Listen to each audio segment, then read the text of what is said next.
Is it Maulana's street power that worries the government, or the fact that his alignment with the PTI could have a massive potential to bring the legitimacy of the government in question? Why has Maulana become suddenly so inevitable for the government?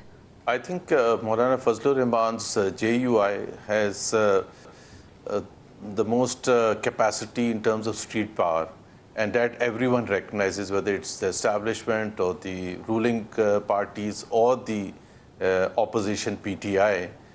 You would recall that during PTI's time in government in 2019, Maulana Fazlur Rahman went for a dharna, which was at that time not supported by the other opposition parties, mainly the PML-n. But he did create a lot of fuss, and I think through the intervention of the then military establishment, he called it off. But I think in the process, he must have negotiated something. So his negotiating power basically comes from his strength as a street power, not in terms of his parliamentary power. I mean, he has few seats, that's always the case, but they are not really the reason for everyone vying to get his support. Apparently, his decision in the beginning to go along with PTI against the ruling parties, he has changed that for whatever reason. One could say that he's now trying to get maximum out of the current situation. And please also remember that in his last speech in the parliament, he said whether people sitting here have come through Form 45 or Form 47. Now we have to work within this system. So he's even legitimized the elections of February 2024 as such. Yeah, but isn't that going against his initial stance? Because he was challenging the whole legitimacy of these elections big time along with the PTI, although the coalition didn't work, but still he was very vocal about it. And the fact that he and his son both lost in their own constituency, how does it seem to the masses that somebody who was like 6 months back saying something else and now bargaining all the power that he has in the streets towards the parliamentary affairs?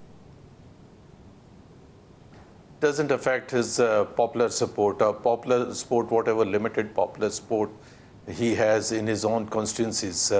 You just said that he lost his election in his hometown. He won in Balochistan instead, which is also very important for him, but within his own constituency, in his hometown, he lost. Doesn't affect as such, because his politics has never been so consistent in that way. The second thing and very important aspect is that his initial stance to voice concern about 2024 elections was strange enough, because he was voicing concern about massive rigging and saying that that has happened primarily in KP, because in Punjab he was hardly there. He or his party was hardly there, or in Sindh or in other parts of Pakistan. So when you are challenging the legitimacy of the elections in KP, where everyone would agree that as far as the results are concerned, they are a true reflection of PTI's popularity in Khyber Pakhtunkhwa and also in Punjab. So what exactly what was his concern? His concern was not against the parties which are in the government, PPP and PML-n, because they had not taken away seats from him. Yeah, that's really strange, and that's actually questionable that he was talking about the rigging in the very constituency and province where he lost, and he was also sitting with the people who actually won against him. So that alliance never seemed organic to me, at least.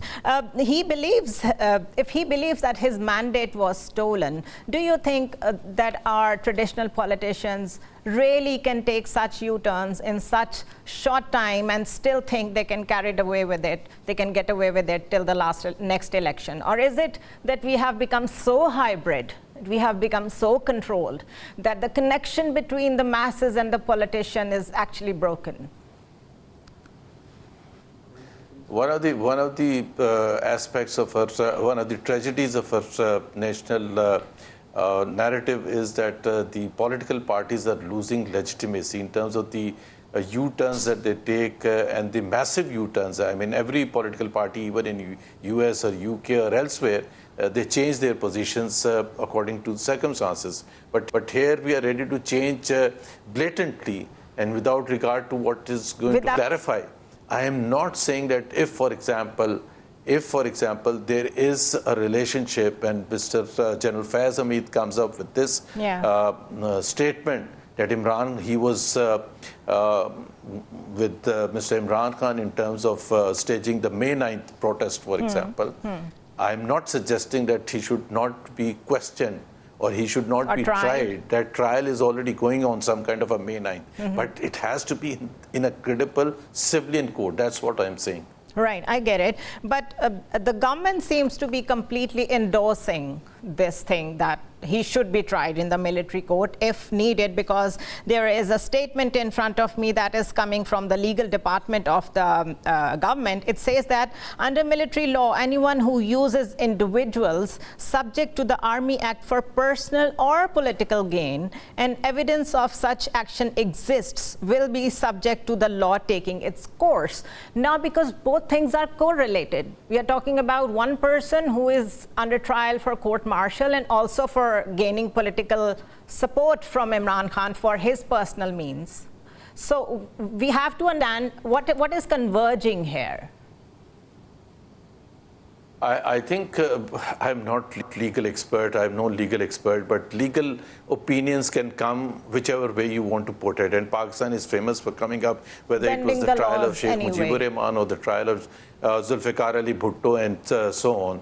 The question is, when the government is indifferent to the resolution, overwhelming resolution of the American Congress, I think only 8 votes came against it, but calling into question the 2024 February elections.